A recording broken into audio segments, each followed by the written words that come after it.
오늘 우리에게 주시는 하나님의 말씀은 빌립보서 2장 6절로 8절.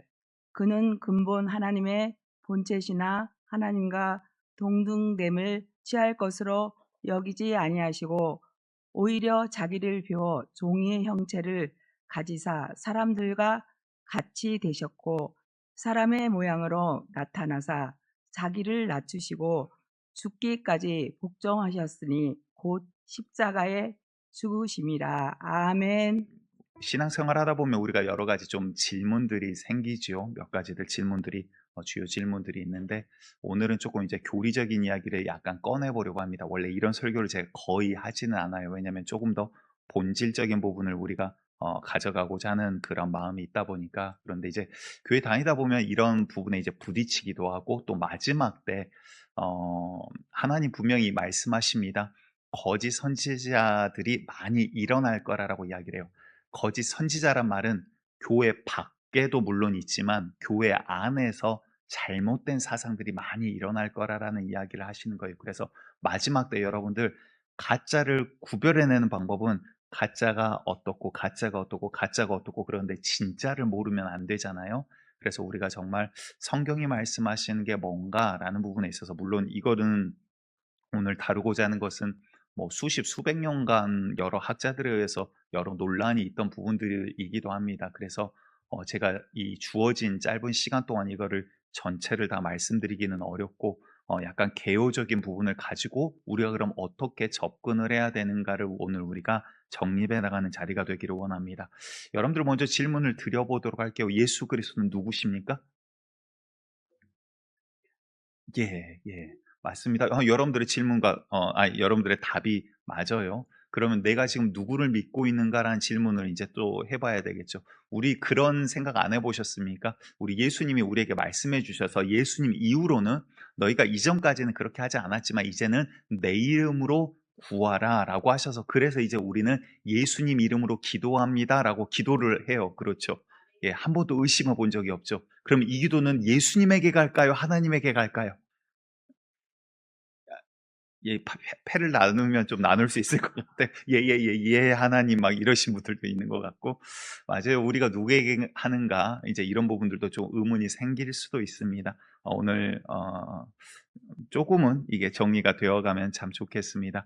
음, 모든 성경을 여러분들 제가 100% 해석을 한다의 개념이 아니라 하나님의 마음을 제가 다 알아가지고 이 성경을 풀어낸다라고 하는 목사님은 이전에도 없었고 이후에도 없었고 저도 그렇게 하지는 못해요. 그러한 자는 없어요. 근데 간혹 그런 분들이 있어요. 이 모든 말씀은 누구로 인하여, 예를 들어서 나로 인하여 이 하나님이 이렇게 풀어내신다. 그러면 쭉 따라가다 보면 그 다음에 뭐가 나오냐면, 그래서 내가 성령이고 내가 성령 받은 유일한 자다. 이제 요렇게 가면 그때부터 뭐가 돼요? 그냥 확실한 이단이 되어버리는 거예요. 자, 다시 한번 말씀드립니다. 이단 10개 중 9개 정도는 대략적으로 여기에서 어느 정도 걸러져요. 하나님, 예수님, 성령님 계셔야 될 자리에 사람이 서 있다, 교주가 서 있다. 그럼 두 번 생각할 필요 없어요. 이거는 그냥 이단 거짓인 거예요. 하나님 말씀을 이야기를 하지만 하나님의 생명이 그 가운데 없더라라는 거죠. 자, 그런데 이제 문제는 그 10개 중에 9개가 아니라 10개 중 1개, 이제 이런 경우가 생겨요. 교주가 없어요. 교주의 개념이 아닌데 분명히 겸손하게 이야기를 전하고 성경의 말씀을 전하는데 성경 말씀을 자의로 해석하여 잘못 전하는 데들이 있더라라는 거예요. 하나님을 믿고자 하지만 진짜 하나님을 믿지 못하게 구렁텅이에 빠지는 잘못된 교리를 만들어버린 데들이 있더라라는 거죠. 예를 들어서 이제 제가 잠깐 연기를 하도록 하겠습니다.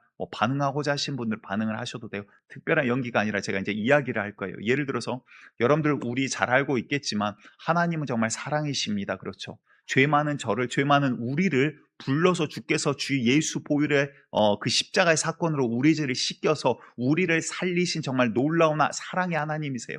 그래서 그 상한 갈 때도 꺼져가는 촛불도 끄지 아니하는 하나님, 정말 다 버려진 우리를 데려다가 정말 씻기고 고치고 회복시켜서 주님 앞으로 부르신 놀라운 하나님의 사랑을 우리가 경험을 했습니다. 그래서 우리 하나님이 정말 사랑이 너무나 크신 하나님이에요. 그래서 여러분들, 우리의 죄는요, 우리 하나님께서 우리를 모르신 분 아니잖아요. 과거와 현재와 미래의 죄를 예수에게 담당시키셔서 십자가에서 이 모든 죄악을 해결해 버리셨다라는 거예요. 아담 이후로 우리는 저주를 받아 우리 육체는 결국은 흙으로 돌아갑니다. 이 세상에서 아무리 잘 먹고 아무리 권세를 누린다 하더라도 기간 지나면 결국 우리는 죽고 육체는 흙으로 가요. 그런데 주님께서 우리를 살리신 건 뭡니까? 결국 우리의 영혼을 살리셨더라는 거예요. 아멘. 그래서 정말 우리의 영혼은요, 죄 가운데 있다라고 낭망할 것도 아니요, 죄 가운데 있다라고 우리가 좌절할 게 아니라 예수 그리스도 십자가 때문에 그분이 우리의 죄를 이미 씻기셨으니 죄가 우리의 구원을 막을 수 없다라는 거예요. 주님께서는 이제 결국은 우리의 육체는 죄 가운데 흙으로 저주 가운데 돌아가지만 우리의 영혼은 주께서 구원시키실 겁니다. 그러면 우리가 이제 아멘 할렐루야가 돼요. 왜냐하면 하나님의 말씀과 사랑과 하나님의 공의와 정의를 이야기했으니까. 이렇게 이야기를 하면 여러분들 뭐가 이상한지 아무도 모르시죠. 그런데 이게 여러분들 영지주의라는 이단 사상의 베이스가 되는 것 아십니까? 결국 그래서 어떻게 되냐면 요한계시록을 보면 이세벨이라는 여자가 교회에 들어옵니다. 그리고 나서 뭐를 하냐면 이제 이런 상황이죠. 돈이 많은 귀부인 여성분이 와요. 근데 박식하기까지 해요. 성경에 대해서도 잘 알아요. 그리고 와서는 하나님의 사랑에 대해서 이야기를 합니다. 그리고 돈이 많아서 옆에 어려운 자들이 있으면 서슴지 않고 막 어마어마한 돈들을 거금을 들여서 도와줍니다. 옆에서 다들 부러워요. 저는 얼마나 사랑이 큰가. 하나님께 받은 사랑이 진짜구나. 그리고는 그 자와 친해지고자 하는 사람들이 교회에 많아집니다. 그러면서 그 자를 따르는 사람들이 많아져요. 그 자가 이야기를 하면 그 귀부인이 이야기를 하면 사람들이 귀를 쫑긋 세웁니다. 그러면서 이야기한 거예요. 하나님은 사랑이시지 않습니까? 그런데 우리는, 여러분들 예수 믿고 하나님 믿고 구원받은 거 우리 다 아는데, 우리 가운데 영생이 있는 걸 우리가 아는데, 그런데 여러분들 예수 믿고 죄 짓지 않은 자 있습니까? 아유, 맞아. 나 예수 믿었는데 또 죄에 넘어졌어. 야, 그럼 난 아직 마귀의 자녀인가? 근데 지금 저 이세벨이라는 영부인 말을 들었더니, 귀부인 말을 들었더니, 야, 우리의 영혼은 결국 주님께서 구원하시구나. 근데 우리의 육체는 죄 가운데 결국은 흙으로 돌아가는 육체야. 육체가 죄 지는 거는 당연한 거야가 돼버려요. 그래서 어떻게 돼요? 죄 짓는데 괜찮아, 그건 네가 짓는 게 아니라 육체가 짓는 거야. 육체는 결국 저주받아서 흙으로 돌아가. 네가 간음했어, 괜찮아, 주님 이해해 주셔. 야, 도둑질했어, 야, 필요하면 그럴 수 있지. 사기쳤어, 야, 살다 보면 그런 일 생겨. 그게 육체가 하는 거야, 네가 하는 거 아니야. 네 영혼은 하나님이 구원하실 거야. 여러분들, 이게 영주주의 이단이라고요. 이단이 무서운 게 뭔지 아세요? 성경을 이야기해요. 이단이 뭐예요? 사랑을 이야기해요. 이단이 뭔데요? 하나님의 긍휼과 공의를 이야기해요. 그런데 그 가운데 구원이 없어요. 뭔가 잘 가다가 같은 것 같은데 기가 막히게 알지 못하게 언제부턴가 언제였는지도 모르는데 이미 삐뚤어져 있더라라는 거예요. 여러분들, 성경을 성경으로 푼다고 그게 성경적인 게 아닙니다. 사랑을 이야기한다고 그게 진짜 주의 마음이 아니더라라는 거예요. 여러분들, 오늘은 조금 변증법적인 방법으로 접근을 해보고자 합니다. 역사적으로 삼위일체에 대한 역사적 이단 사상들이 몇 가지가 있어요. 그것들을 조금 짧게 설명을 해보도록 할게요. 첫 번째로 이제 양태론이라는 게 있습니다. 아마 들어보신 분들이 있을 거예요. 저도 가만히 생각해보면 어렸을 때 주일학교 선생님이 저한테 성부, 성자, 성령을 이렇게 설명을 해주셨어요. 근데 어떻게 설명을 했냐 하면, 이제 저를 빗대어서 이야기를 해볼게요. 이 앞에 제가 성도님들을 될 때 저는, 여러분들이 저를 뭐라고 부르죠? 야, 목사라는 직함이에요. 그런 사람들은 목사인 줄 알아요. 근데 집에 있을 때는 제 아내를 이제 남편으로 봐요. 집에서는 저는 남편이에요. 그렇죠. 근데 제가 아이가 있어요. 그러면 이 아이가 나를 바라볼 때는, 저를 바라볼 때는 아빠예요. 그렇게 이제 하나님을 바라보는 관점들이 있어요. 그리고 간혹 지금도 이렇게 바라보신 분들이 종종 계세요. 근데 이게 나 혼자 개념적으로 왜 접근을 잘못을 한 부분들도 있지만, 삼위일체 하나님, 그럼 요렇게 바라봐야 되나? 이렇게 유추하는 경우들도 생깁니다. 그 자체가 문제가 되지는 않아요. 이거에 대한 것도 뭐 제가 여러분들에게 이제 설교를 하기 위한 거기 때문에 논쟁을 하고 근거를 가지고 이야기하는 것과 또 조금은 다른 방식입니다. 혹여나 저와 논쟁을 하고자 하신 분들은 언제라도 찾아오시면 개별적으로 함께 성경을 함께 나누실 수가 있습니다. 자, 근데 이 양토론의 문제는 뭡니까? 문제는 이 세 분이 아니라는 거예요. 셋이 아니라 처음부터 그냥 하나였어. 하나인데 보는 관점에 따라서, 역할에 따라서 조금 달랐다 뿐이지, 야 이거는 야 3명 아니야, 3분 아니야 라고 이제 양태로는 정의를 내리는 거예요. 그러다 보니까 어떻게 될까요? 그러면 예수 그리스도께서 성경에서 나오는 그 모든 예수님의 기도는 쇼가 돼버려요. 가짜라고, 연극이라고요. 예수님이 우리에게 보여주신 그 모든 것들은 그냥 가짜가 되어버려요. 그리고 하나님 아버지께서 이 땅 가운데 육신인 쳐 오셔서, 그러니까 온전한 인간이 되지 못하는 거죠. 제물로서의 그 조건이 성립이 되지 않은 부분이 생기고요. 그리고 하나님 아버지가 그럼 십자가에서 돌아가셨다고 하는 문제가 생겨버리게 됩니다. 그래서 AD 261년에 로마 공의회에서 이를 양태론을 이단으로 정죄를 합니다. 자, 일단 몇 가지 사실들을, 역사적 사실들을 이야기하고 우리가 그럼 이제 어떻게 봐야 될지를 좀 나누도록 할게요. 또 두 번째로 양자론이라는 게 있습니다. 양자 역학하고 전혀 상관이 없습니다. 이 양자론의 취지는 뭐냐면, 예수님은 그냥 사람이에요. 사람인데 그 가운데 하나님께서 어떠한 선한 자를 택하셔서 기름 부으시고 성령으로 부으셔서, 그래서 그를 들어서 성인 군자처럼 이렇게 사용하셔서 십자가에 우리의 죄를 대속하게 하셨다라고 이야기를 해요. 그런데 성경은 뭐라고 합니까? 모든 사람이 죄를 보면 말씀에 하나님의 영광에 이르지 못하더라. 이가 그냥 온전한 사람 가운데 택한 자로, 양자로 그냥 삼은 그러한 자가 예수라면 우리는 아직도 죄사함 받을 길이 없는 자들이에요. 그 역시 똑같은 죄인일 뿐이더라라는 거예요. 자, 또 다른 것은요, 아리우스주의.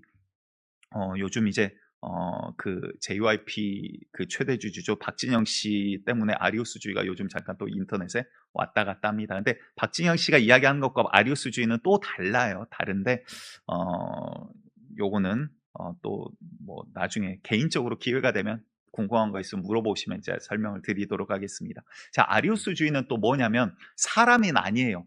근데 하나님께로부터, 하나님 홀로 계셨던 때가 있고, 하나님께서 지금 예수라는 성자를 만드셨어요. 이제 아리우스주의에서 주장하는 거예요. 제가 그렇게 이야기하는 게 아니라. 그래서 하나님은 홀로 계셨던 때가 있고, 이는 피조물 중 가운데 그냥 뛰어난 어떤 한 피조물로 여기는 게, 그게 이제 이 아리우스주의입니다. 근데 이 역시도 오류가 생겨요. 왜냐하면 모든 피조물은 완전하지 않아요. 여러분들 천사라고 완전합니까? 천사 가운데서도 하나님을 배신한 천사가 있고요. 그래서 옥에 갇힌 그런 천사가 유다서에 나와요. 무슨 말이에요? 영이라 하더라도, 하늘에는 영이라 하더라도 완전하지를 않더라라는 거예요. 그런데 그 완전하지 않은 존재가 우리의 죄를 대속할 수가 없어요. 그래서 이 역시도 올바른 그러한 이론은 아닙니다. 또한 뭐 성령 훼손론도 있고요. 한 가지 더 보면 이제 삼신론은 양태론과 반대로, 양태론은 야 3분이 아니라 그냥 원래 처음부터 끝까지 한 분이셨어가 양태론이고, 삼신론은 한 분이 아니라 그냥 3분인 거야 라는 게 이제 삼신론이에요. 성부, 성자, 성령 완전히 다 각기 다른 존재야 라는 게 삼신론입니다. 자, 그렇다면 이제 이것 역시도 물론 문제가 생기죠. 자, 이제 좀 개론적으로 들어와 보도록 하겠습니다. 우리가 이제 바라보는 하나님은 어떤 분입니까? 성부, 성자, 성령을 한번 찾아보도록 할게요. 하나님 어떤 분? 예, 제가 통변 한사를 못 받아가지고 여러분들이 이렇게 웅얼웅얼거리시면 제가 통변이 안 돼요. 자, 하나님? 예. 하나님을 표현하고자 하면 너무나 많은 단어들이 떠오르실 거예요. 안 떠오르세요? 안 되겠네, 이분들. 맞아요. 창조주 하나님이시고요. 우리를 구원하신, 또한 성경에서 분명히 이야기하십니다. 예수 그리스도를 죽은 자 가운데서 살리신 이가, 하나님을 가리킬 때 그렇게 말씀하세요. 죽은 자 가운데서 살리실, 또한 우리를 살리실 분도 우리 하나님이세요. 아멘. 그리고 또한 절대적으로 하나님께서 자기 자신을 출애굽기 3장에서 표현하면서 이렇게 표현합니다. 영어로는 이제 이렇게 써졌죠. I am who I am 이라고 이야기를 해요. 나는 스스로 있는 자라. 누구에 의해서 지음받은 존재가 아니더라라는 거예요. 그게 우리 하나님이에요. 모든 것 위에 계신 분, 그게 바로 하나님이에요. 아멘. 자, 여기는 사실은 이거는 이견이 없어요. 누구한테 물어봐도, 어떤 뭐 이단 사이비에게 물어봐도 이거는 이견이 없어요. 건들 수 없는 영역이거든요. 그런데 그 다음 문제는 뭡니까? 예수 그리스도에 대한 문제죠. 예수님은 어떠한 분이에요? 성경 전체가 사실은 예수라는 분을 향한 화살표예요. 예수를 말하고 예수를 예표하고 다시 오실 예수님을 기다리고 있는 게 성경이에요. 증거하고 있는 게. 그래서 사실은 예수님에 대해서 보고자 하면 이것도 정말 한이 없죠. 그런데 이제 짧게 우리가 개론적으로 보면 요한복음 1장 1절을 먼저 같이 보겠습니다. 시작. 태초에 말씀이 계시니라. 이 말씀이 하나님과 함께 계셨으니 이 말씀은 곧 하나님이시니라. 아멘.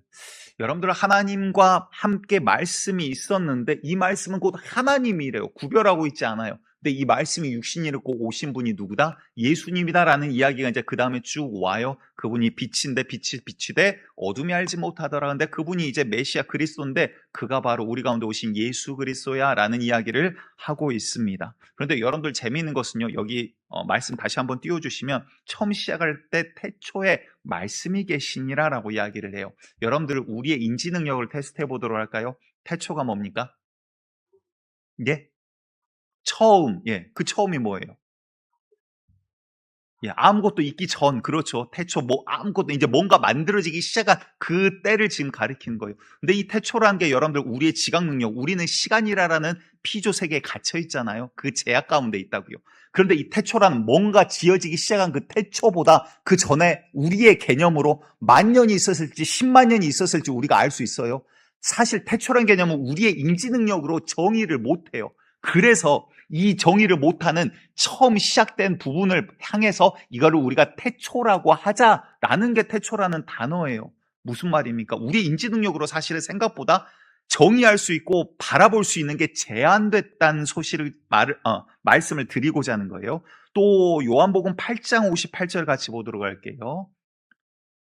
시작. 예수께서 이르시되 진실로 진실로 너희에게 이르노니 아브라함이 나기 전부터 내가 있느니라 하시니. 자, 예수님께서 직접 이야기하세요. 야, 나는 너희가 그 믿음의 조상이고 너희의 뿌리라고 하는 아브라함보다 내가 먼저 있는 자야 라고 이야기를 하는데 내가 먼저 태어났어. 누구보다 내가 먼저 태어났어. 나 몇 년생이야. 이런 표현이 아니라 지금 여기에서 쓰고 있는 원어의 표현이 뭐냐면 아까 말씀드린 하나님께서 I am who I am이란 표현을 썼잖아요. 나는 스스로 존재하는 자야. 이 단어를 그대로 가지고 와서 예수님이 이야기하는 거예요. 나는 아브라함보다 먼저 존재하는 자야라고 이야기를 하세요. 다시 말해서 여러분들 예수님이 지음받은 피조물이라라고 이제 좀 이따 볼 건데 그러한 구절이 또 있긴 있어요. 한번 볼게요. 근데 여기에서는 지음받은 존재처럼 이야기하지 않고 스스로 있는 존재처럼 이야기합니다. 자, 미가서 5장 2절을 보면 베들레헴 에브라다야 너는 유다 족속 중에 작을지라도 이스라엘을 다스릴 자가 내게서 내게로 나올 것이라. 그의 근본은 상고에 있고 영원에 있느니라라고 이야기를 해버려요. 무슨 말이에요? 예수님은 야 너희가 알고 있는 시간의 개념에 제약을 받는 분이 아니야. 영원 전부터 영원 후까지 있는 게 예수 그리스도야라는 이야기를 합니다. 지음 받았다라고 이야기를 하고 있지를 않아요. 지금까지 본 구절 말씀들 가운데서는. 자, 좀 더 결정적인 부분을 보도록 할게요. 요한계시록 22장 13절입니다. 같이 읽습니다. 시작. 나는 알파와 오메가요 처음과 마지막이요 시작과 마침이라. 아멘. 여러분들 우리가 너무나도 잘 아는 말씀이에요. 그래서 옛날 교회들 강대상에는 거의 다 강대상 만들 때 앞에 뭐가 써져 있었죠? A처럼 그게 알파, 헬라어 이제 알파벳들이에요. 알파 시작과 오메가 이렇게 다리고 동그란 거 아시죠? 예, 그게 알파와 오메가 시작과 끝이라는 뜻으로 그것을 이제 강대상에 썼습니다. 그런데 이 알파, 오메가 여기서 나는 누구예요? 이 앞절에도 그 표현들이 나오지만 조금 더 정확하게 보기 위해서 3절 뒤에 있는 16절을 보면요. 나 예수는 이라라고 정확하게 지칭을 하세요. 무슨 말이에요? 나 하나님은 이라라고 말하는 게 아니라 예수는 뭐래요? 나는 처음과 끝이야. 나는 알파와 오메가야 라고 이야기하고 계세요. 누구에 의해서 지음받은 존재가 아니다라고 지금 성경은 스스로 이야기를 하고 있더라라는 거예요. 그런데 어떤 부분이 나오냐면 골로새서 1장 15절을 보면 우리 같이 봐볼까요? 시작. 그는 보이지 아니하는 하나님의 형상이요 모든 피조물보다 먼저 나신 이시니. 자, 앞부분에 문제가 없어요. 하나님의 형상이래요. 그 말은 뭐예요? 그는 하나님이란 말이에요. 하나님을 우리가 볼 수 없는 그분은 빛이시고 그분은 영이세요. 하나님은 영이시니 형상이 아니다라고요. 근데 그가 우리 눈앞에 보인 육신에 있고 오신이가 있는데 그게 바로 예수 그리스도다라는 거예요. 여기에는 말씀에 전혀 오류가 없는데 그 다음에 문제가 뭐예요? 모든 피조물보다 먼저 나신 이니라고 했어요. 그러니까 누군가는 야, 다른 피조물보다 먼저 하나님이 지음받은 존재야라고 이야기를 해버려요.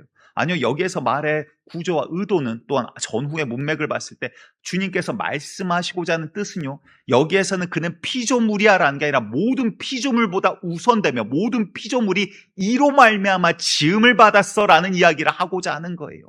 자, 예를 들어서 이렇게 이제 이해를 돕게 표현을 해보도록 할게요. 또 연극을 해야 되는데 조선시대로 이제 넘어가도록 하겠습니다. 어느 날 강도령이 뭐라고 할까요? 처자에게 이제 사랑에 빠졌어요. 여러분들 다들 사랑에 빠져보신 적이 뭔 말을 하면 좀 공감을 해주셔야 되는데 아무튼 어렵습니다. 자, 여러분들 뭔가 누군가를 사모하고 사랑하면 어떻게 됩니까? 이제 알맞는 비유는 아니지만 대학 처음 갔더니 그 당구를 처음 치기 시작한 친구들이 그러더라고요.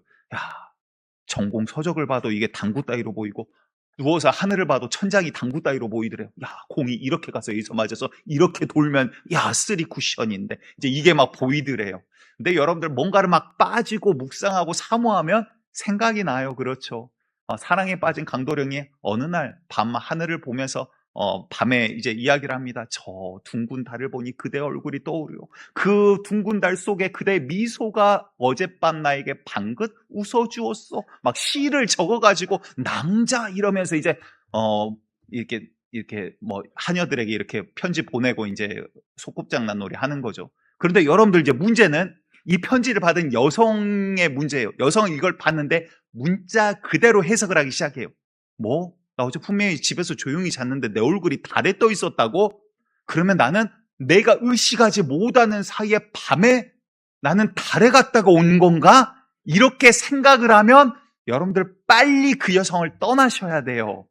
예, 계속 사모하면 굉장히 복잡해집니다. 인생이 어려워집니다. 무슨 말인지 아시겠죠? 하나님께서 우리에게 사랑의 편지를 쓰셨어요. 편지 쓴 이의 마음을 아는 게 중요한 거예요. 그렇죠?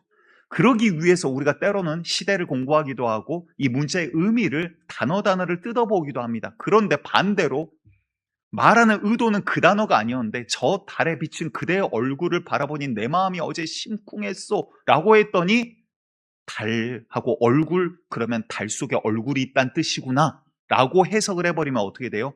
그러면 이거는 이상한 길로 이제 가기 시작하는 거예요. 이단으로 빠지는 경우들이 이제 이러한 경우들이 생깁니다. 그래서 성경은 뭐라고 합니까? 성경은요, 성령의 감동으로 쓰여진 것이다 라고 이야기하면서 이거는 사사로이 풀 것이 아니요, 네 자의로 마음대로 해석하지 말라, 쓴 자의 마음과 의도가 있다라는 것을 분명하게 말씀하고 계시더라라는 거예요. 여러분들 이제 성령에 대해서 조금 더 봐보도록 할게요. 성령은 물론 이제 뭐 우리가 많이들 알고 경험하고 계십니다. 지금은 성령의 시대예요. 우리와 함께 하시는 하나님의 영, 우리와 외부가 아니라 이제는 우리가 함께 그분과 걸어가는 시대가 지금 너무나 좋은 시대더라라는 거죠. 그런데 성경을 봤더니 이렇게 나와요. 신약에 오자마자 마리아가 성령으로 잉태되어 라고 이야기를 합니다. 여러분들 이 사건 하나만으로도 의학적으로 과학적으로 증명이 됩니까? 이해가 됩니까? 마리아가 이야기하죠. 나는 남자를 알지 못하나이다. 그런데 주의 말씀대로 되기를 원하나이다. 믿음의 고백대로 그대로 성령으로 잉태돼서 남자를 가까이 하지 않고, 아니 알지 못하는 여자가 임신을 해버렸어요. 상상 임신이 아니라 진짜로 태어나서 예수라는 사람이 자라났다라고요. 이게 어찌 된 거예요? 어떻게 증명하고 어떻게 내가 이해를 할 거냐라고요. 그런데 우리는 이제 하도 많이 듣고 접하다 보니까 이 사실이니까 사실을 그냥 사실로 인식을 해버려요. 그렇죠? 사람의 인지 능력이 생각보다 이성적이지 않다라고요. 증명할 수 없는 건데 자꾸 접하다 보니까 당연한 사실로 이제 인식을 하고 있어요. 여러분들 물이 하늘에서 중력이 있고 물을 떨어뜨리면 물이 위에서 아래로 떨어지는 게 이제는 신기하잖아요. 우리에게. 왜? 그걸 계속 봐왔으니까. 우리의 인지 능력은 그만큼 그렇게 뛰어나지를 않더라라고요. 여러분들 과학적으로 의학적으로 증명할 수 없지만 이제는 우리가 사실로 믿음을 통하여 받아들이고 있습니다. 또한 자주 접하고 자주 들었다라는 이유 때문에.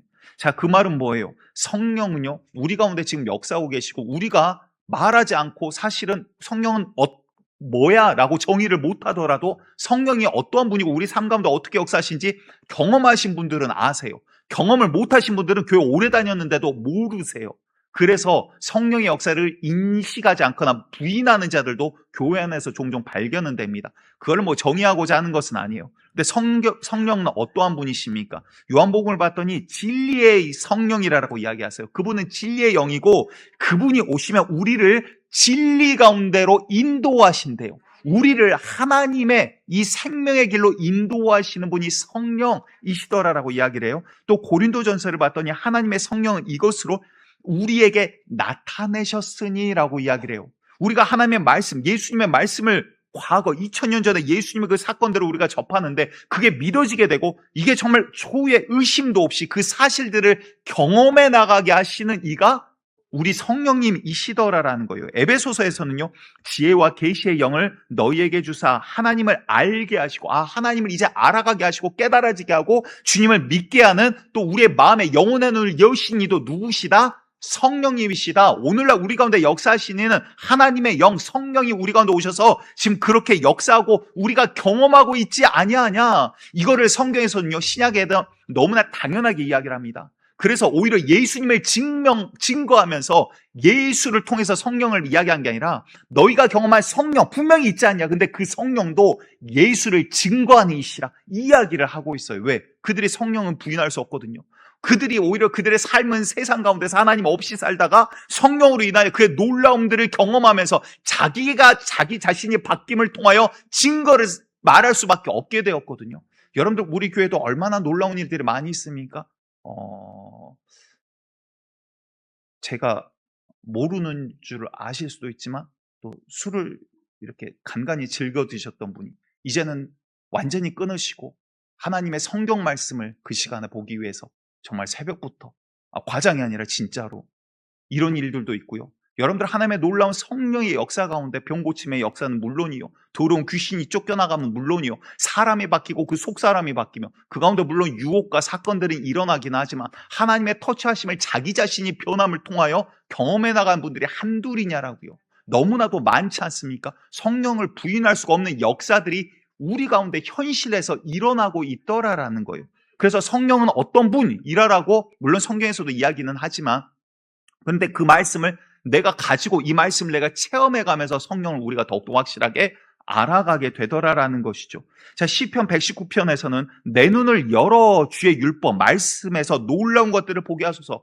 성경을 달달달달 본다고 성경을 아는 자가 아니에요. 성경은 성령의 감동으로 쓰여졌기에 성령의 조명하심을 통해서 우리에게 보여주시더라라는 거예요. 그래서 저도 기도할 때 매일 기도하는 것 중 하나가 그거예요. 하나님, 주의 말씀을 볼 때 주님의 마음을 알게 하여 주시옵소서. 왜? 글을 본다고 제가 성경 보는 거 아니고 이 말씀을 내가 달달달 외운다고 제가 성령 충만한 것도 아니고 하나님의 마음을 알 수도 없어요. 그런데 성령으로 인하여 우리가 그를 알게 하시더라라는 거예요. 그래서 성령이 지금 우리 가운데 내재하시며 함께 하시고 진리의 길로 또한 우리에게 알려주신 이가 성령이시더라라는 거죠. 요한복음 14장 26절 같이 읽어볼까요? 우리 예수님이 말씀하신 성령입니다. 6 같네요. 자, 요한복음 14장 26절 제가 읽을게요. 보혜사 곧 아버지께서 내 이름으로 보내실 성령, 그가 너희에게 모든 것을 가르치시고, 여러분들 성령님이 우리의 선생님이십니다. 내가 너희에게 말한 모든 것을 생각나게 하리라. 그 말은 뭘까요? 예수님이 하신 이야기는 곧 내가 자의로 이야기함이 아니라 나는 아버지께 들은 대로 들은 것을 이야기한다. 하나님의 말씀으로 인한다라는 거예요. 근데 이 말씀을 또한 생각나게 한다라는 건 뭐예요?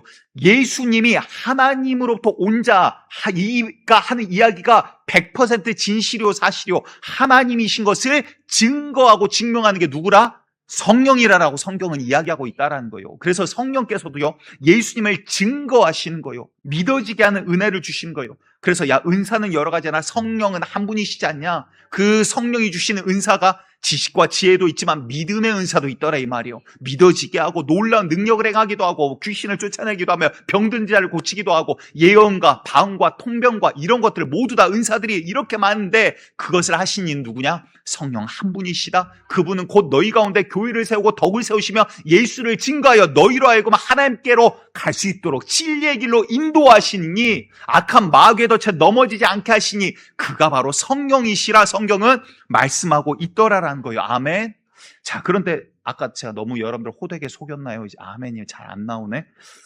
구약에서는 성령이라라고 지칭도 합니다. 그래서 다윗이 주여 내게서 주의 성령을 내게 소멸치 마시옵소서 기도하는 장면이 나와요. 그런데 또한 다른 용어로 써요. 여호와의 영, 하나님의 영 이렇게 일컫기도 합니다. 그래서 여호와의 영이 삼손에게 임하자 묶였던 것을 그냥 풀어버려요. 그리고 나귀뼈를 들어서 몇백 명을 쳐서 죽이기도 하고 성문을 뜯어서 언덕 위에다 올려놓기도 합니다. 그랬더니 누군가는 단편적으로 성경을 보고 이렇게 이야기합니다. 성령은 인격이 있는 존재가 아니라 하나님의 어떠한 능력이 임하는 것을 표현하는 거야. 기름 부음처럼 하나님의 능력이 임해서 야 기름에 인격이 있는 거 아니잖아. 그 능력이 이를 사로잡아 움직이는 것을 그냥 성령이라고 하는 거야. 하나님의 영이라고 하는 거야 라고 누군가는 그렇게 바라봐요. 그런데 신약에 와서는 뭐라고 합니까? 그렇지 않더라라는 거죠. 로마서 8장 26절 우리 같이 읽습니다. 로마서 8장 26절 시작. 이와 같이 성령도 우리의 연약함을 도우시나니 우리는 마땅히 기도할 바를 알지 못하나 오직 성령이 말할 수 없는 탄식으로 우리를 위하여 친히 간구하시느니라. 자, 성령이 말할 수 없는 탄식으로 이 말은 뭐예요? 성령이 감정이 있어요, 없어요? 아파하면서 눈물을 흘리며 기도하고 계시다고요. 하나님 이 자가 지금 바로 가지 못합니다. 주여 아버지 이 자를 올바르게 우리의 연약함을 향하여 기도하고 있다라고요. 그런데 또한 성령은요, 사람의 속사정을 사람의 영외에는 누가 알려? 하나님의 마음 깊은 것까지도 아시는 성령이시라 말씀하고 계세요. 자, 하나님의 속마음도 알고 속에 계신 분이 또한 우리 가운데 오셔서 영으로 오신 분이 성령이더라라는 거예요. 왜 그럴까 정확하게 나와 있지 않지만 이 부분은 이제 제가 유추하는 겁니다. 하나님께서는 하나님 본신, 본체는요, 그 앞에 죄인이 서 있을 수가 없죠. 서 있는 순간 그가 죽이시는 게 아니라 그냥 진멸당해버리는 거예요. 너무 깨끗하신 거룩함 앞에 죄인이 서 있을 수 없어요. 하나님께서 이 땅 가운데 지금 이 자리에 현현하신다면 우리 가운데 그냥 그 자리에서 숨이 끊어진 자들도 많을 거예요. 그래서 우리 가운데 정말 함께 하시며 우리를 진리의 길로 인도하기 위하여 우리와 함께하기 위하여 오신 그 존재를 이제 성령이라라고 하나님의 영이라라고 표현하지 않았는가. 이거는 제 의견이에요. 왜 제가 이거를 구별하여 이야기 드리냐면 지금 이단으로 빠지는 부분들의 많은 부분들이 여기에서 문제가 생깁니다. 성경은 진리인데 성경을 바라보는 관점에 있어서는 여러 관점이 있을 수 있어요. 근데 그것을 내가 하나님을 만나고 찾아가는 과정일 수 있죠. 예를 들어서 고린도 교회에 아볼로 목사님이 사역을 하십니다. 근데 아볼로 목사님 성령에 대해서 몰라요. 예수 그리스도를 근데 전해요. 그래서 그들은 침례를 받았어요. 우리 예수님 믿습니다. 의지로 열심히 성도들은 믿습니다. 그런데 아볼로 목사님 떠났을 때 바울 목사님이 고린도 교회를 갑니다. 가서 너희는 성령을 받았느냐 물었더니 우리는 성령을 들어본 적도 없습니다 이야기를 해요. 그리고는 성령에 대해서 설교를 하시고 기도할 때 성령이 그들에게 임하여 역사가 일어나는 것을 우리가 보게 되잖아요. 그 말이 뭐예요? 그들이 성령을 모를 때 그들이 이단이었습니까? 그건 아니에요. 믿어가는 과정이라고요. 알아가는 과정이라고요. 그런데 문제는 뭡니까? 내가 하나님을 인식해가는 과정 가운데 오류는 있을 수 있어요. 그러니까 나라라는 사람이 성경을 볼 때. 근데 이것을 내가 인식하는 걸 가지고 진리인 것 마냥 앞에서 제가 선포를 해버리면 누군가는 그걸 하나님의 말씀으로 받아들인다고요. 사람의 의견과 하나님의 말씀은 구별을 해야 돼요. 근데 그게 이루어지지 않으니까 어떻게 돼요? 하나님의 말씀 보고 아까 말한 것처럼 양태론처럼 하나님은 역할에 따라서 그냥 다른 거야. 한 분 하나님이야. 그냥 똑같은 분이셔. 이렇게 바라보면 문제가 생겨요. 내가 알아가는 과정이 있었을지언정 누군가는 그걸 진리로 받아들여요. 아니야, 하나님은 세 분이야. 성령이라고 따로 이야기하잖아. 아버지 하나님 따로 이야기하잖아. 예수 그리스도 따로 둘이 기도하는 거 봤잖아. 완전히 다른 존재야. 그분들은 세 명이야. 누군가는 이렇게 이야기한다고요. 내가 알아가는 과정일지언정 그게 선포되어지고 가르침이 되어버리면 누군가를 죽이는 일 가운데 쓰임받을 수 있어요. 그래서 이거는 굉장히 조심하셔야 돼요. 하지만 그렇다고 여러분들 우리가 누군가를 함부로 이단이라 말해서도 안 되는 거예요. 아멘. 여러분들 우리가 하나님께서 주신 놀라운 기준 가운데 순수하게 이 시간 나아가기를 원합니다. 교리에 대한 이야기가 아니라 하나님을 알아가고 접근하는 방식에 대한 이야기를 드리고자 하는 거예요. 조금 더 설명을 드려보도록 하겠습니다. 그런데 신약에 와서 바울은요, 성령을 가리켜서 뭐라고 하냐면 그리스도의 영이라고까지 이야기를 합니다. 누구든지 그리스도의 영이 없으면 그리스도의 사람이 아니라라고 이야기를 해요. 여러분들 무슨 말이에요? 아니 성령은 하나님의 영이라 그랬는데 바울은 이를 지칭해서 그리스도의 영이라고까지 지칭을 해버린다고. 그리스도의 영이 또한 성령이라고 바울은 지칭을 하고 있더라라고요. 다시 말해 무슨 말일까요? 마태복음 28장을 보면 주님 마지막 우리에게 맡겨주신 미션이 있죠. 그러므로 너희는 가서 모든 민족을 제자로 삼아 아버지와 아들과 성령의 이름으로 침례를 베풀고 내가 너에게 분부한 모든 것을 가르쳐 지키게 하라. 볼지어다 내가 세상 끝날까지 너희와 항상 함께 하리라 말씀하세요. 자, 아버지와 아들과 성령의 이름으로 침례를 베풀래요. 자, 하나님께서 지금까지 누구와도 그분의 영광을 공유하신 적이 있습니까? 없어요. 하나님은 절대 이제 영광밖에 합당하시고 찬양의 주체 하나님 한 분이셨다고요. 근데 살리는 이 모든 일 가운데 하나님께서 지금 그 다음부터는 셋을 한꺼번에 이야기를 하세요. 우리를 살리시고자, 또한 우리가 궁극적으로 지금 앞에 서고자, 또 앞에 서 있는 바로 하나님 아버지, 절대자죠. 우리의 창조주, 우리를 살리신 분. 그런데 우리의 죄악을 이제 하나님 앞에 나아갈 수 없는 우리가 이제 하나님 앞에 나아갈 수 있는 유일한 길, 구원의 길이 없는 우리에게 구원의 길을 열어주셨는데 그가 바로 예수 그리스도. 자, 그런데 이제는 우리가 그 예수 그리스도를 믿어가고 싸워가는 영적인 신앙의 과정들 가운데 우리를 인도하신 이가 누구라고요? 성령님. 이분들이 이제 우리를 구원하는 일 가운데, 그래서 이 셋의 이름으로 너희가 구원을 받아. 이 세 사람이 되는 거야. 둘의 이름도 아니고 한 명의 이름도 아니야. 그럼 이분은 세 분이냐? 자, 여러 가지 문제들이 물론 남습니다. 자, 이제 우리가 접근하는 방식들을 조금 정리해 나가기를 원합니다. 우리 예수님께서는 우리의 죄를 대속하셨어요. 그리고 우리를 죄를 씻기셨죠. 맞아요. 그래서 우리가 구원의 길이 열렸어요. 새 언약 예수 그리스도를 믿는 자마다 이제 구원을 얻게 되는 놀라운 은혜를 이제 우리가 경험합니다. 이제 믿는다라는 게 뭔가 또 정의를 해야 되고 여러 가지 문제들은 있죠. 자, 그런데 이제 그 다음 우리 예수님 지금 뭐 하고 계세요? 하나님 우편에서 우리를 위해 중보하신다라고, 우리의 대언자 되신다라고 이야기하고 있습니다. 우리에게는 우리의 대언자가 있으니 너희가 실망하지 말라라는 거. 우리를 위해서 기도하는 자가 있대요. 그런데 이를 예수님께서도 이런 비유를 드십니다. 밭을 가는데 밭지기가 있어요. 밭 주인이 와서 야, 수확을 내놔라. 그런데 첫 해, 두 대 수확이 없어요. 야, 그럼 저거 나무 다 찍어버리고 새로 심자.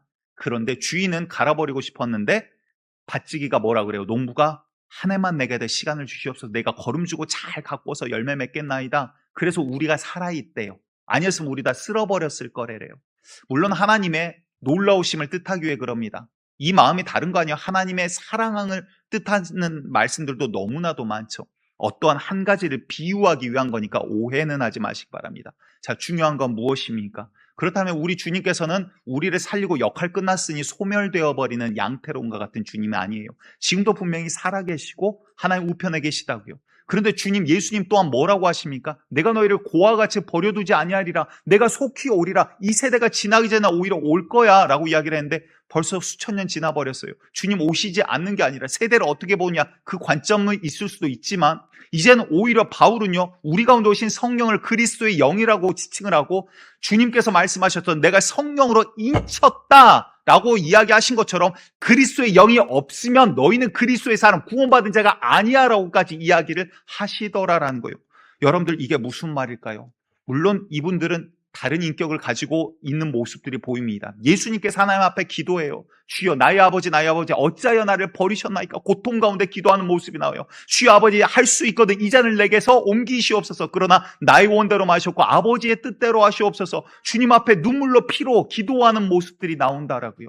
분명히 다른 존재인 것 같지만, 그렇지만 성경은 뭐라고 합니까? 오늘 본문에 그는 본체 하나님이시나 동등됨을 취하지 아니하시고 육신을 입고 우리 가운데 와서 우리의 죄를 감당하사 십자가에 달리셨다라고 이야기를 하고 있어요. 그는 결국은 하나님과 동등된 자라라고 말씀을 하고 계십니다. 우리의 이제 문제 두 번째가 여기에 일어납니다. 제가 삼위일체란 말을 설명하면서 지금 계속 하고 있지는 않아요. 왜냐하면 여러분들 현상이 있고 현상을 정리하는 이론이나 교리가 생깁니다. 그런데 교리에 갇히면, 교리가 이해를 돕기는 하지만 교리에 갇히면 더 큰 현상을 바라보지 못할 때도 있어요. 여러분들 말씀을, 오늘 이거 결론입니다. 말씀을 말씀 그대로 바라보셔야 돼요. 주님이 하나님을 뭐라고 하셨는가, 예수님을 뭐라고 하셨는가 그대로 바라보시면 돼요. 성령님을 뭐라고 하셨는가 그대로 바라보시면 돼요. 근데 이제 우리가 내가 이해되지 않기 때문에 내가 이해되는 범주로 하나님을 끌어내려 버립니다. 제가 몇 번 말씀드리죠. 내 머리로 이해되는 하나님이라면 내 이해 범주에 갇혀 계신 피조물인 하나님일 거라고요. 진짜 하나님이 아니라고요. 진짜 하나님은요, 우리의 처음부터 제가 계속 우리의 인지 능력, 지각 능력 이야기한 이유가 우리의 인지와 지각 능력을 훨씬 뛰어넘는 거대한 하나님이세요. 그거를 제가 이만한 인간의 눈과 지식으로 하나님을 100% 판단할 수가 없더라고요. 우리가 보는 건 하나님의 일부예요. 하나님 그보다 훨씬 광대하신 분이시더라고요. 그래서 하나님을 본분은 없으되 그런데 그의 형상으로 온 이가 있으니 이가 바로 예수 그리스도라. 야, 이분은 100% 하나님과 똑같은 분이시구나. 육체를 입고 오신 분이구나. 말씀 그대로 받아들이시면 돼요. 이가 몇 명이냐 별로 중요하지 않아요. 그거는 이 예수로 인하여 하나님께 갈 수 없었던 우리가 이제 예수로 인하여 구원을 받는 그 증거를 우리에게 주셨대요. 그래서 너희에게는 예수를 믿는 자의 증거가 있는데 그 증거가 뭐냐면 우리 가운데 영생이라라고 이야기를 해요. 여러분들 주님 앞에 섰을 때 구원받는 자는 예수님 믿는 거예요. 그런데 이 세상에서 교회 열심히 다녔더라도 구원받지 못한 자들, 목사더라도 저더라도 제대로 믿지 못하면 하나님 말씀대로 믿지 못하면 저도 구원받지 못하겠죠. 그럼 저의 속에 있었다라는 거 다 가짜고 귀신의 역사일 수 있어요. 자, 중요한 건 뭐예요? 우리 가운데 영생이 있냐라는 거죠. 내가 정말 예수를 믿고 있냐라는 거죠. 하나님께서는 지금 예수를 증거하고 있는데 예수를 믿는데 하나님을 믿지 못하는 일은 있을 수 없다라는 거예요. 예수를 믿으면 너희는 하나님을 믿는 자라는 거예요. 예수를 믿는 자는 그 가운데 주님께서 영생을 주시겠다 약속을 해주셨다는 거예요. 이 예수를 증거한 이도 하나님의 영이 이제 그와 함께하니 그가 곧 예수라. 그래서 성령과 물과 피 이 셋은 하나니 그 다음 하고자 하는 이야기는 삼일체 이야기가 아니에요. 거기에서는 이가 하고자 하는 이야기는 그 다음에 예수에 대해서 증거하고 있다라고요. 하나님도 예수에 대해서 증거하고 있고 성령도 예수에 대해서 증거하고 있어. 이 예수는 곧 하나님이야. 이를 믿는 자를 구원하신 하나님의 놀라운 계획에 예수가 그 앞에 서 있어. 너희를 구원하는 예수야 라는 이야기를 성경은 오늘 하고 있더라라는 겁니다. 여러분들 이 이야기가 때로는 누군가에게는 부딪힘이 있을 거예요. 왜? 근데 목사님 뭔가 기대라고 들었는데 결국 삼일체 뭔지 모르겠어요. 다시 처음 질문으로 돌아갈 거예요. 여러분들 삼일체 너무 갇혀있지 마세요. 자, 중요한 것은 이겁니다. 비유를 하나 또 들어보도록 할게요. 우리 이제 주집사님 계세요. 우리나라의 굉장한 과학자 분 중 한 분이십니다. 근데 이제 성경도 성도 주씨여서 예화가 딱 알맞겠네요. 이제 높이면 주님 바로 되잖아요. 예, 근데 우리 주집사님이 홀로 그 로봇 공학을 공부해가지고 로봇을 만들었어요. 그리고 요즘 이제 AI가 발달했으니까 뭐 인공지능을 탑재해가지고 얘가 살아있는 로봇 A를 만들었다고 가정을 할게요. 예, 창조자 주님, 주집사님, 그리고 이제 창조물 로봇 A예요. 근데 이 로봇을 움직이려면 뭐 인공지능도 있고 프로그램도 소프트웨어, 하드웨어 이런 것들을 혼자 다 만드셨어요. 그리고 움직이기 위해서 지금으로 따지자면 이제 배터리라고 표현을 할게요. 배터리를 전원을 딱 공급을 했어요. 그랬더니 얘가 살아 움직여. 로봇이 생각합니다. 로봇 A가 야, 나 이거 살아있는 존재네. 나를 만든 이 주집사님 계시네. 주님. 이제 높이면 주님 되니까. 예. 근데 이제 로봇 A가 로봇 B를 봤어요. 로봇 B도 움직여. 근데 배터리가 빠졌더니 그냥 고추덩어리로 변해버렸어요. 야, 배터리가 생명이구나. 이렇게 중요한 거구나. 로봇 C를 봤더니 C도 배터리 하나를 가지고 움직이고 있어요. D를 봤더니 D도 배터리 하나를 장착하라고 움직인다고요. 그러니까 로봇 A가 이론을 세웠습니다. 우리로 따지자면 교리를 세웠다고요. 야, 우리는 한 사람당 배터리 하나씩이야. 배터리는 우리의 존재 가치를 증명하는 거야. 그리고 나서 주님을 봤더니 주집사님 창조자를 봤더니 어때요? 창조자 한 분이셔. 야, 그러면 우리 한 명도 이런데 창조자는 얼마나 배터리가 충만할까? 로봇의 개념에서 이제 왜? 움직이고 있잖아요, 창조자가. 창조자는 스스로 움직이면서 로봇을 만들었다고요. 로봇 A, 나를 만들고 B를 만들고 C를 만들었다고요. 자, 로봇의 개념에서는요, 배터리 없이 움직인다는 건 상상도 할 수 없는 일이에요. 그런데 우리가 배터리로 움직입니까? 아니죠. 이거를 이해할 수가 없어요, 로봇 입장에서는. 우리가 엄마 뱃속에 있을 때는 내가 아는 세상은 이만큼입니다. 물로 가득 차 있고요. 밖에서 소리가 들려요. 야, 밖에 세상이 있구나를 알아요. 세상은 분명히 있어요. 왜? 밖에서 들리는 소리를 아니까. 근데 이제 저는 정확히는 모르지만 아이들이 엄마 뱃속에서 들리는 소리는 이렇게 잡음으로 변해서 청소기 소리처럼 들린대요. 그래서 청소기 소리를 무서워하지 않는다라는 그런 이야기가 있더라고요. 뭐 사실인지 저는 잘 모르겠습니다, 이 부분은. 근데 이제 밖에 안에서 생각할 때는 어때요? 자동차 소리를 듣고 와 뭔가 지나가는데 막 혼자 생각했을 거예요. 누가 갔더니 막 우리 엄마한테 뭐라고 소리 질러. 야, 엄마 말고 뭔가 다른 존재가 또 있는데? 막 생각을 했을 거라고요. 근데 그 존재가 어떻게 생겼는지 몰라요. 엄마 뱃속에 있을 땐 내가 아는 세상은 이만큼. 그런데 뭔가 들리는 건 있고 다른 세상인 건 알아요. 그런데 엄마 뱃속에서 나왔을 때 내가 생각한 것과 세상이 다를 수 있다라는 이야기를 드리는 거예요. 자, 하나님께서 우리에게 성경을 통해서 영의 세계를 말씀해 주고 계십니다. 우리는 말씀해 주신 것을 가지고 수채화를 그리듯 그림을 그려가요. 그런데 수채화를 그렸더니 산을 그리고 호수를 그리고 나무를 그렸는데 이게 전부가 아니죠. 그 현장에 갔더니 어때요? 물은 흐르고요. 바람도 있고요. 날아다니는 곤충들도 있고 사마귀도 있고 벌들도 있어요. 아름다운 새들도 짹짹거려요. 그 분위기만으로도 야, 내가 생각한 것과 전혀 다른 똑같은 그림의 장소였지만 전혀 다른 모습이 있더라고요. 우리는 주님의 말씀을 통하여 천국을 그리고 하나님의 나라를 우리가 바라봅니다. 그리고 영을 통하여 우리가 그 말씀이 진짜인 것을, 그래서 요한계시록을 보면 구원받은 자들, 부활에 동참한, 특히 첫째 부활에 동참한 자들에 대해서 여러 차례 강조하며 나오는데 조건이 두 개가 있어요. 하나님의 말씀과 예수의 증거를 가진 자, 하나님의 말씀과 예수의 증거를 가진 자, 이 두 가지를 계속 이야기를 해요. 무슨 말이에요? 주의 말씀과 그 말씀대로 내가 예수의 증거, 생명이 이 가운데 있는 자, 말씀대로 걸어갔더니 말씀대로 역사하신 하나님을 경험해 나가며 그 말씀에 확증을 얻고 예수 그리스도의 믿음에 있어서 전혀 흔들림이 없었던 자들이라는 이야기예요. 여러분들 무슨 말이에요? 때로는 우리의 이성으로 이해되지 않은 부분들이 나와요. 그런데 제가 이 이야기를 드리는 거는 그 질문을 없애지 마세요. 가지고 계세요. 궁금하면 목사님들이나 아니면 저하고 또 사역자들하고 또 나눠보세요. 사역자들에게도 도전이 될 수도 있고 좋은 이야기가 됩니다. 그런데 여러분들 중요한 건 뭐예요? 우리가 지금 내가 답을 찾지 못하더라도 말씀을 가지고 믿음의 여정을 걸어가면요, 주님을 경험해 나가면서 알아지게 돼요. 그래서 우리가 여러분들 사랑이 뭡니까? 평안이 뭡니까? 기쁨이 뭡니까? 아는데 한 단어로 표현이 안 돼요. 그런데 우리 주님은요, 우리의 인지 능력을 뛰어넘는 분이세요. 우리가 사랑, 뭔지는 모르지만 모든 사람이 다 알아요. 왜? 살아가면서 경험으로 알아지거든요. 우리 주님도 마찬가지예요. 말씀 그대로 내가 믿고 걸어가면, 안 걸으면 경험을 못하죠. 근데 믿고 걸어가니까 말씀대로 역사하시는 약속의 하나님을 경험해 나가요. 야, 그래서 예수 그리스도는 그 본체 하나님이시나 이제 우리를 살리려 이 땅 가운데 오셔서 내 죄값을 치르셨구나. 그런데 그가 없어진 게 아니라요, 하늘에 갔더니 거기도 하나님의 보좌와 및 어린 양의 보좌라고 이야기를 해요. 생명수도요, 그 두 분에게서 한꺼번에 나와요. 하나님 및 어린 양의 보좌에서 생명수가 흘러나와요. 하나님과 주님을 구별하고 있지 않아요. 두 분이 계시지만 구별하고 있지 않다고요. 그리고 하나님의 천국에는 하나님 나라의 성전이 없대요. 그러니까 예배드리는 어떠한 성전이 따로 없대요. 왜 그런지 봤더니 하나님 및 어린 양이 성전이 되기 때문이라.